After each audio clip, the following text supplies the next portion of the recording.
Air ambulance জটিলতায় পেছালো বেগম জিয়ার London যাত্রা। আজ নয়, নেওয়া হতে পারে রোববার। সবশেষ শারীরিক অবস্থা বিবেচনায় চূড়ান্ত সিদ্ধান্ত নেবে মেডিকেল বোর্ড।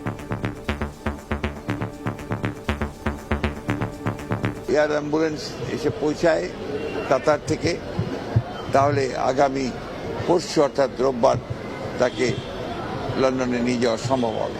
তিনি ফ্লাই করতে পারবেন কিনা সেটা ডাক্তাররা নিশ্চিত করলেই তাকে ফ্লাই করে নিয়ে যাওয়া হবে। বিএনপি চেয়ারপারসনকে লন্ডনে নিতে তার ঢাকায় তারেক পত্নী ডাক্তার জুবাইদা রহমান বিমানবন্দর থেকে গেলেন এভার কেয়ারে। ডাক্তার জুবাইদা রহমান সশরীরে মেডিকেল টিমের পাশে আছেন। আমরা আশাবাদী হয়ে উঠেছি, তার সান্নিধ্য পেলে, স্পর্শ পেলে আরো অনেকটা তিনি ভালো হবেন। ওনার অসুস্থতা মানে সারা বাংলাদেশ অসুস্থ। বেগম জিয়ার সুস্থতা কামনায় রাজধানী সহ সারা দেশে দোয়া।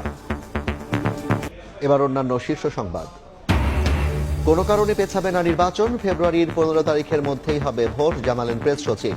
নির্বাচনের আগে গণভোট দাবিতে চট্টগ্রামে জামায়াত সহ 8 দলের সমাবেশ।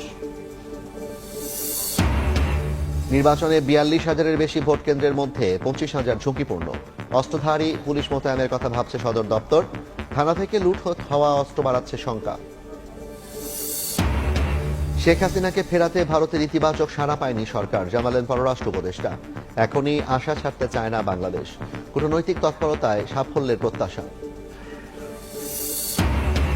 ছুটির দিনে চট্টগ্রাম, খুলনা, রংপুরের সরকারি মাধ্যমিক স্কুলে নেওয়া হলো বার্ষিক পরীক্ষা।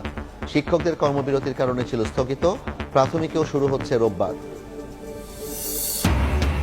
এবং রাজধানীতে ফের ঊর্ধ্বমুখী পেঁয়াজের দাম। সরবরাহ সংকটে কেজিতে বেড়েছে 10 থেকে 15 টাকা।